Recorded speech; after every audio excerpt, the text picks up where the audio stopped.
चलिए प्यारे बच्चों, स्वागत है आप लोग का क्लास में। तो क्लास 10th चैप्टर 5 है आप लोग का भूगोल का, बिहार कृषि एवं वन्य संसाधन।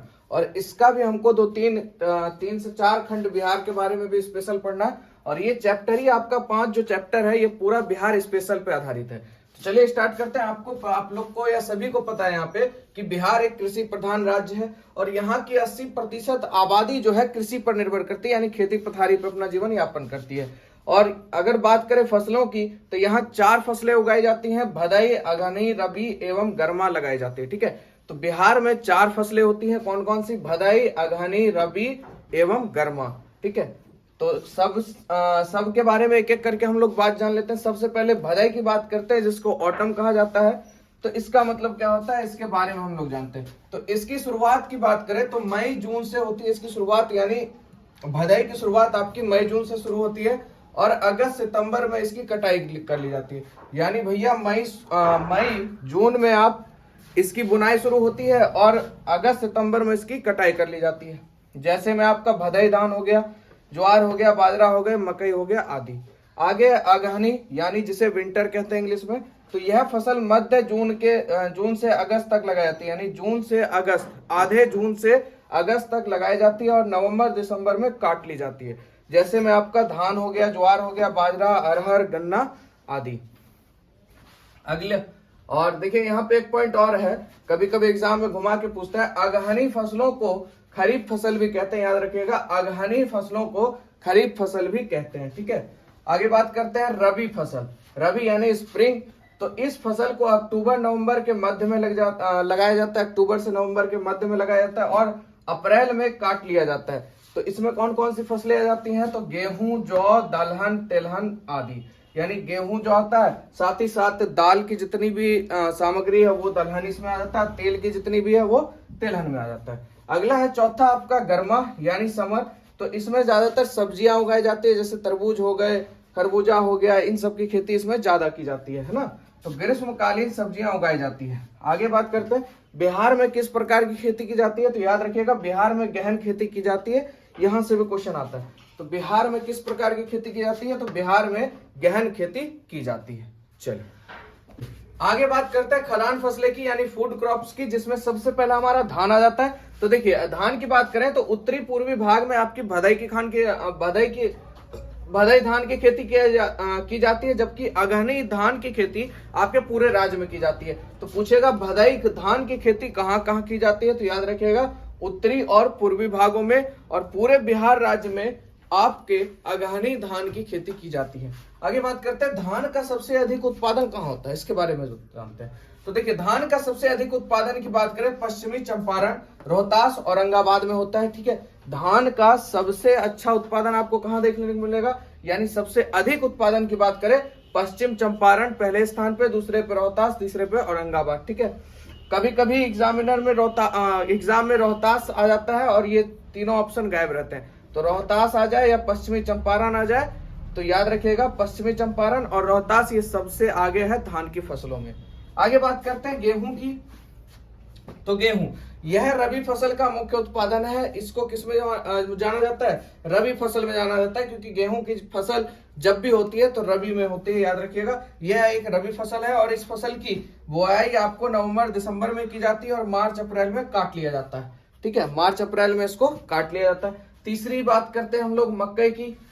यह भदई, अगहनी, रबी एवं गर्मा चारों फसलों में पैदा होता है। पूछ देगा भैया बिहार में चारों फसलों में कौन सी ऐसी फसल है जो चारों फसलों में उगाई जाती है? तो याद रखिएगा आपका मक्का, यानी जिसको मकई कहते हैं। और इसका सबसे अधिक उत्पादन वाला जिला जो हमारा है वो हमारा खगड़िया जिला है। कौन सा जिला है? खगड़िया जिला है। चौथे नंबर की बात करते हैं तिलहन की। तो तिलहन उत्पादन में सबसे आगे बात करें तो पश्चिमी चंपारण ही इसमें भी आगे, धान में भी आगे और तिलहन में भी हमारा पश्चिमी चंपारण आगे है। आगे बात करते हैं तिलहन की 2 फसलें हैं, एक है रबी।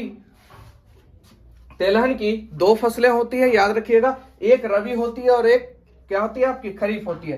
तो अगर रबी की बात करें तो इसमें राई, सरसों, तीसी, सूरजमुखी, कुसुम होता है। ठीक है, और अगर खरीफ की बात करें तो इसमें तिल, सूरजमुखी, मूंगफली की खेती की जाती है। ठीक है, कोई दिक्कत? तिलहन में 2 फसल है, एक आपका रबी है जिसमें राई, सरसों, तीसी, सूरजमुखी, कुसुम, और दूसरा खरीफ है जिसमें तिल, सूरजमुखी, मूंगफली की खेती की जाती है। चलिए आगे देखते हैं। बात करते हैं दलहन फसलों की। तो देखिए इसमें आपका चना, मसूर, खेसारी, मटर एवं गर्मा मूंग ये रबी दलहन की फसलें हैं, ठीक है, ये सब रबी दलहन में आते हैं। और जबकि अरहर और मूंग खरीफ दलहन की फसलों में आते हैं। बात करें दलहन में अगर सबसे आगे कौन है तो हमारा पटना जिला है। याद रखिएगा दलहन उत्पादन में सबसे पहला स्थान किसका है, हमारा पटना जिला इसमें सबसे आगे है। आगे बात करते हैं व्यावसायिक फसलों में, तो इसमें आ जाता है सबसे पहले गन्ना। तो गन्ने के उत्पादन में पश्चिम चंपारण पहले स्थान पे, याद रखिएगा गन्ने के उत्पादन में भी पश्चिम चंपारण पहले स्थान पे। दूसरे की बात करते हैं जूट। जूट का उत्पादन बिहार के उत्तरी पूर्वी जिले में होता है, ठीक है। जूट का उत्पादन कहाँ होता है, उत्तर और पूर्वी जिलों में होता है, क्योंकि यह अधिक वर्षा वाला क्षेत्र है जो कि जूट उत्पादन के लिए उपयुक्त है। यानी जूट का उत्पादन जब भी होगा तो अधिक वर्षा वाले क्षेत्र में होगा, ठीक है। आगे बात करते हैं तंबाकू की। तो तंबाकू उत्पादन में बिहार का भारत में छठा स्थान है। याद रखिएगा बिहार का भारत में छठा स्थान है और इसकी खेती के लिए गंगा का दियारा क्षेत्र सबसे उपयुक्त होता है। पूछ देगा तंबाकू के लिए सबसे उपयुक्त क्षेत्र खेती के लिए कौन सा है, तो गंगा का दियारा है। और अगर बात करें जिले की तो समस्तीपुर और वैशाली जिला इसके लिए प्रसिद्ध है। आगे बात करते हैं कृषि की समस्याएं। तो कृषि में क्या क्या समस्या है उसके बारे में बात करते हैं। तो सबसे पहला मिट्टी कटाव एवं गुणवत्ता का ह्रास। मिट्टी कटाव एवं गुणवत्ता का ह्रास यानी भारी वर्षा और बाढ़ के कारण मिट्टी का कटाव होता है। साथ ही वर्षों से लगातार रासायनिक खादों के उपयोग से मिट्टी में क्या हो रही है, मिट्टी की ह्रास हो रही है, यानी मिट्टी में जो उसकी पावर है वो स्ट्रेंथ यानी उसकी कमी हो रही है, ठीक है।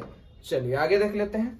दूसरे नंबर की बात करते हैं घटिया बीजों का उपयोग, यानी उच्च कोटि के बीज का उपयोग नहीं होने के कारण प्रति एकड़ उपज अन्य राज्यों की अपेक्षा क्या हो जाती, कम हो जाती है। इसका कारण क्या है, तो घटिया बीज का उपयोग करना। आगे है किसानों में रूढ़िवादिता। यहाँ के किसान परिश्रम पे कम, भाग्य और रूढ़िवादिता पर अधिक भरोसा करते हैं। और आपका चौथा हो गया सिंचाई की समस्या। यहाँ की कृषि मानसून पर निर्भर है, बाढ़ और सुखाड़ यहाँ की नियति है। कभी तो पानी तो एकाएक बहुत ज्यादा आ जाएगा, कभी पानी का नाम भी मतलब मुश्किल है सुनना। यानी कभी कभी सुखाड़, यानी जहाँ पानी की कमी होती है वो सुखाड़, जहाँ पानी की ज्यादा मात्रा बढ़ जाती है वो बाढ़ में संलग्न हो जाती है। यानी बाढ़ और सुखाड़ यहाँ की नियति है, फिर भी सिंचाई की समुचित व्यवस्था नहीं है। आगे बात करते हैं जल संसाधन की। तो बिहार में जल दो प्रधान स्रोतों से प्राप्त होता है। अगर बिहार में जल की बात करें तो दो स्रोतों से मिलता है हमको। सबसे पहला स्रोत है आप लोग का धरातलीय जल, जो कि नदियां, तालाब, जलाशय से प्राप्त है। दूसरा है भूमिगत जल, जो आपका कुआं, झरने, नलकूप या हैंडपंप से हम लोग को प्राप्त होता है। आगे बात करते हैं नदी घाटी परियोजनाओं की। तो देखिए सबसे पहला सोन नदी घाटी परियोजना बिहार के अंदर में या बिहार के आसपास से लेके है। तो यह परियोजना बिहार की सबसे पुरानी और पहली नदी घाटी परियोजना है। तो यहाँ से क्वेश्चन और बन जाता है, बिहार की सबसे पहली और सबसे पुरानी परियोजना कौन सी है, तो याद रखिएगा सोन नदी घाटी परियोजना, ठीक है। यह परियोजना बिहार की सबसे पुरानी और पहली नदी घाटी परियोजना है और इसका विकास अंग्रेज सरकार ने 1874 में सिंचाई के लिए करवाया था, ठीक है। किसके द्वारा कराया गया था, 1874 में अंग्रेजों द्वारा बनवाया गया था सिंचाई के लिए। दूसरा है हमारा गंडक नदी घाटी परियोजना। उत्तर प्रदेश और बिहार की यह एक संयुक्त परियोजना, यानी उत्तर प्रदेश और बिहार को संयुक्त यानी जोड़ने की एक परियोजना रही है, जो भारत और नेपाल के सहयोग से वाल्मीकि नगर के पास शुरू किया गया। इसमें थोड़ा भारत का मतलब सपोर्ट किया नेपाल ने, जिसके कारण वाल्मीकि नगर के पास यह शुरू किया गया। कौन सा, गंडक नदी घाटी परियोजना। चलिए और भी पॉइंट है इसका देख लेते हैं।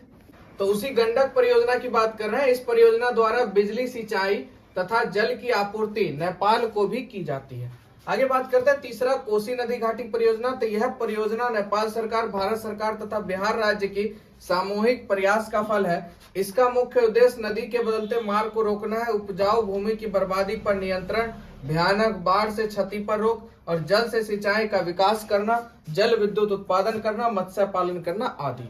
यानी इसका सीधा सिस्टम समझिए, कोसी जो है हर साल बाढ़ इसमें आता ही है। बस इसको रोकने के लिए कोसी नदी घाटी परियोजना शुरू की गई और इससे थोड़ा सा बचाव भी हुआ और साथ ही साथ इसके जल से जल विद्युत उत्पन्न हुआ और साथ ही इसमें मत्स्य पालन भी शुरू हुआ। आगे बात करते हैं दुर्गावती जलाशय परियोजना। तो इस परियोजना का मुख्य उद्देश्य कैमूर एवं रोहतास जिले के सूखाग्रस्त क्षेत्रों को सिंचित करना एवं बाढ़ नियंत्रण है। यानी कैमूर और रोहतास के पास जो सूखाग्रस्त क्षेत्र है उसके लिए यह दुर्गावती जलाशय परियोजना शुरू किया गया।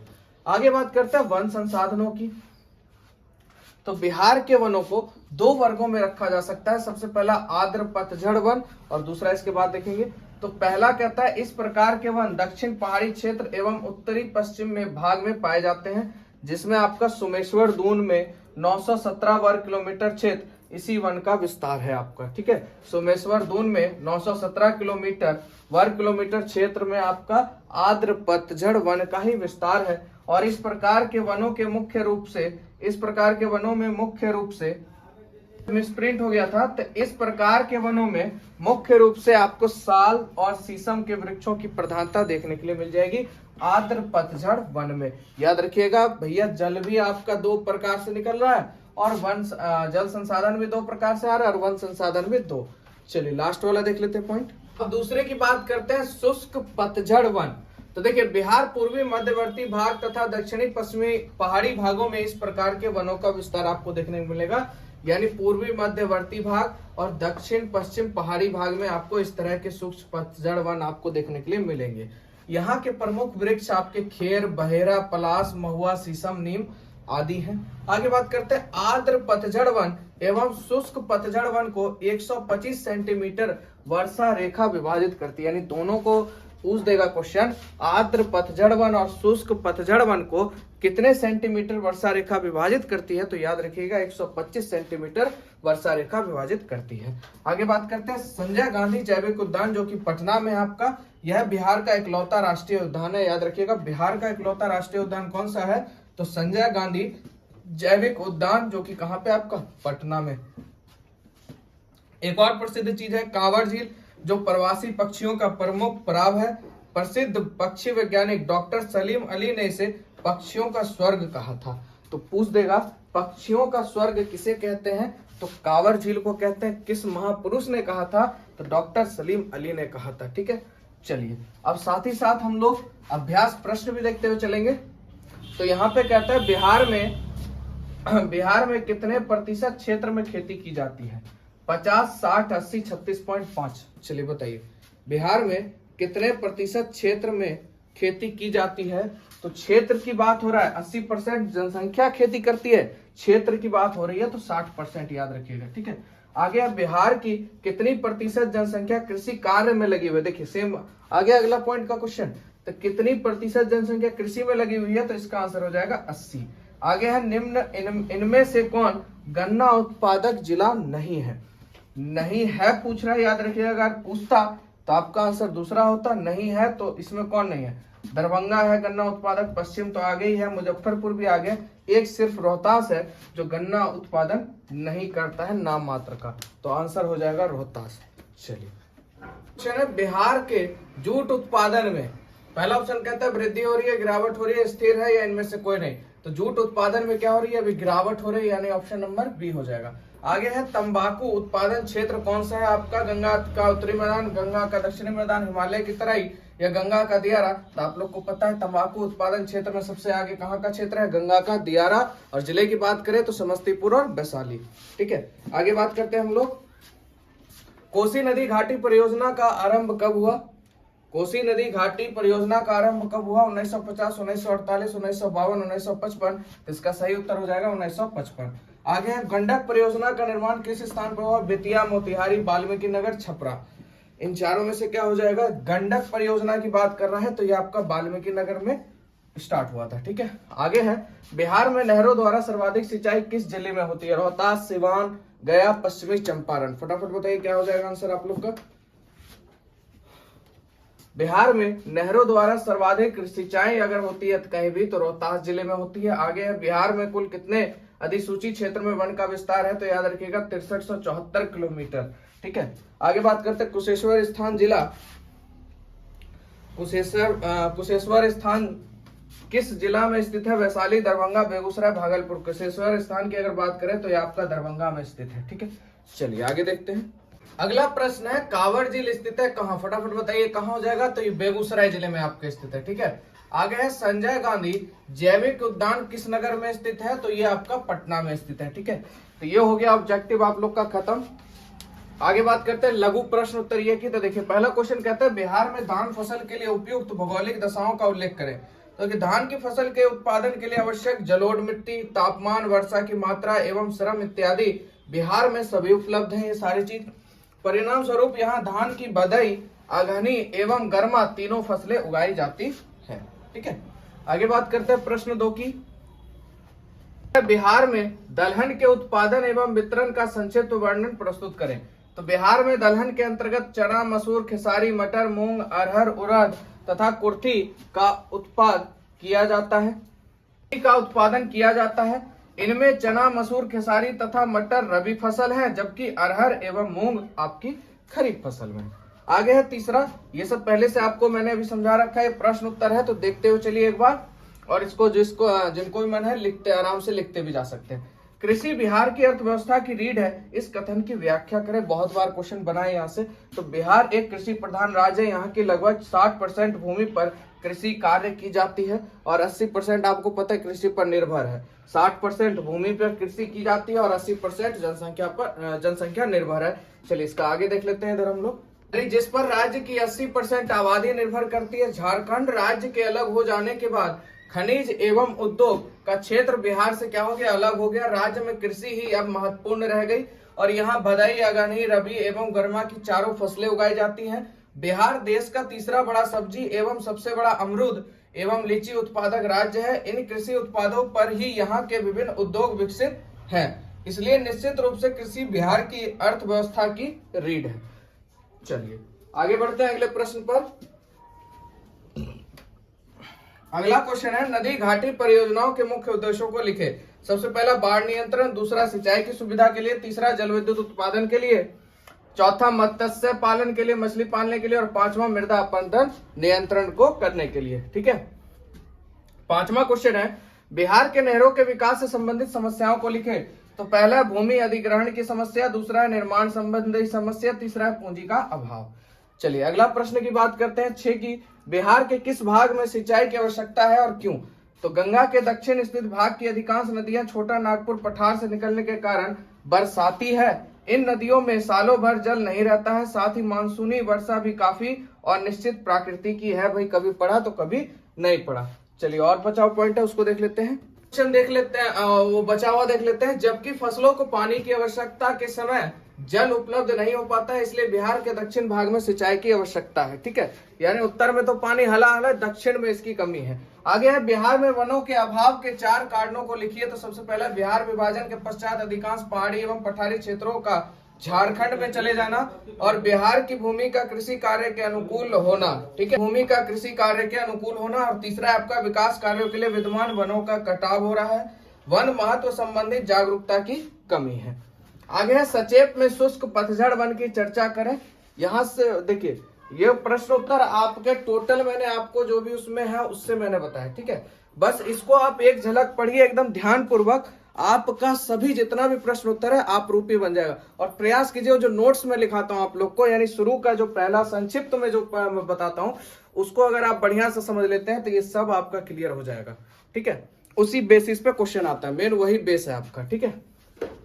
आगे बात करते हैं संक्षेप में शुष्क पतझड़ वन की चर्चा कीजिए। तो बिहार पूर्वी मध्यवर्ती भाग तथा दक्षिण पश्चिमी पहाड़ी भागों में इस प्रकार के वनों का विस्तार आपको देखने को मिलेगा। यहाँ के प्रमुख वृक्ष आपके खेर, पलाश, महुआ, शीशम, नीम आदि हैं। 9 नंबर क्वेश्चन है बिहार में ऐसे जिलों के नाम लिखिए जहां वन विस्तार 1% से भी कम है।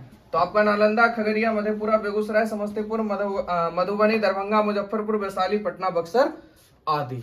चलिए प्रश्न 10 की बात करते हैं। बिहार में स्थित राष्ट्रीय उद्यानों एवं अभ्यारण्यों की संख्या बताएं और 2 अभ्यारण्यों की चर्चा करें।